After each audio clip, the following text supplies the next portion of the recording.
সালামু আলাইকুম রহমতুল্লাহ। সুপ্রিয় দর্শকবৃন্দ, আজকে আপনাদের সামনে খুবই ইন্টারেস্টিং একটি ভিডিও নিয়ে এসেছি। আজকে আমি আপনাদেরকে দেখাবো আপনার হাতে থাকা মোবাইলটি দিয়ে কিভাবে খুব সহজেই একটি প্রফেশনালি জন্মদিনের শুভেচ্ছা পোস্টার তৈরি করতে হয়। যদি আপনি এটি শিখতে চান তাহলে অবশ্যই আমার সম্পূর্ণ ভিডিওটি খুব মনোযোগ সহকারে দেখতে হবে।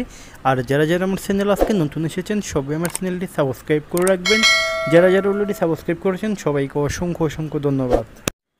আপনার হাতে থাকা মোবাইলটি দিয়ে খুব সহজেই একটি প্রফেশনালি জন্মদিনের শুভেচ্ছা পোস্টার তৈরি করার জন্য আমাদের সর্বপ্রথম আমরা যে ছবিটি ব্যবহার করব সেই ছবিটির ব্যাকগ্রাউন্ডটি রিমুভ করতে হবে। ব্যাকগ্রাউন্ড রিমুভ করার জন্য আমরা গুগলে চলে আসব। গুগলে এসে আমরা সার্চ বক্সে সার্চ করব রিমুভ বিজি লিখে সার্চ করলে আমাদের সামনে এরকম একটি ইন্টারফেস চলে আসবে। আমরা এখানে ক্লিক করব। তারপর আমরা আপলোড ইমেজে ক্লিক করে আমরা গ্যালারি থেকে ছবিটি সিলেক্ট করে দেব। তারপর আমরা ডানে ক্লিক করব। তো বন্ধুরা দেখতেই পাচ্ছেন 10 সেকেন্ডের মধ্যে আমাদের ছবির ব্যাকগ্রাউন্ডটি রিমুভ হয়ে গেছে। আমরা এখন এই ছবিটি ডাউনলোড করে নেব। ছবিটি ডাউনলোড করা হয়ে গেলে আমাদের এখন একটি অ্যাপ্লিকেশনের প্রয়োজন হবে। আমরা অ্যাপ্লিকেশনটি পেয়ে যাব প্লে স্টোরে। আমরা প্লে স্টোরে এসে সার্চ বক্সে সার্চ করব পিক্সেল ল্যাব লিখে সার্চ করলে আমাদের সামনে এরকম একটি অ্যাপস চলে আসবে। আমরা এই অ্যাপসটি ইনস্টল করে নেব। বন্ধুরা, আমি অ্যাপসটির লিঙ্ক ডিসক্রিপশন বক্সে দিয়ে দিয়েছি, আপনারা চাইলে ওখান থেকেও ডাউনলোড করতে পারেন। অ্যাপসটি ডাউনলোড করা হয়ে গেলে আমরা অ্যাপসটি ওপেন করব। অ্যাপসটি ওপেন করলে আমাদের সামনে এরকম একটি ইন্টারফেস চলে আসবে। আমরা এখানে ডিলিট অপশনে ক্লিক করে এটি ডিলিট করে দেব। বন্ধুরা, আমি আপনাদেরকে ডিসক্রিপশন বক্সে একটি পিএলপি ফাইল দিয়ে দিয়েছি, আপনারা এটি ডাউনলোড করে নেবেন।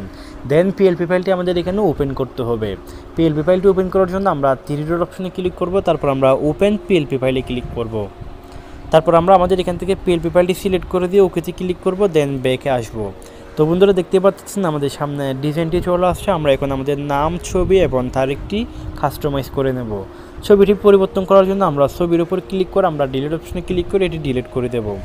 আমরা যে ছবিটির ব্যাকগ্রাউন্ড রিমুভ করছি সেই ছবিটি এখানে ইনপুট করব। ছবিটি ইনপুট করার জন্য আমরা প্লাস অপশনে ক্লিক করে ফ্রম গ্যালারিতে ক্লিক করব।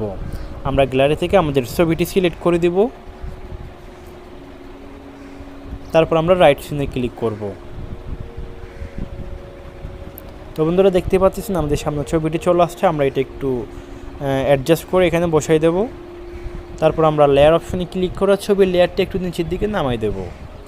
এখন আমরা নামটি পরিবর্তন করার জন্য আমরা নামের উপর ক্লিক করব। তারপর আমরা এডিট অপশনে ক্লিক করে আমরা আমাদের নামটি এডিট করে নিয়ে ওকেতে ক্লিক করব।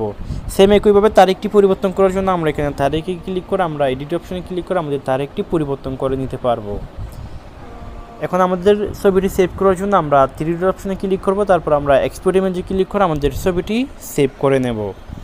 তো বন্ধুরা, আজকের ভিডিওটা এতটুকুই ছিল। আপনাদের যদি ভিডিওটি ভালো লেগে থাকে তাহলে অবশ্যই একটি লাইক করবেন আর কমেন্ট সেকশনে আপনাদের মতামতগুলো জানাবেন। আপনারা কী ধরনের ভিডিও চান সেটিও জানাতে পারেন, আমি চেষ্টা করব আপনাদের রিকোয়ারমেন্ট অনুযায়ী ভিডিও মেক করার জন্য।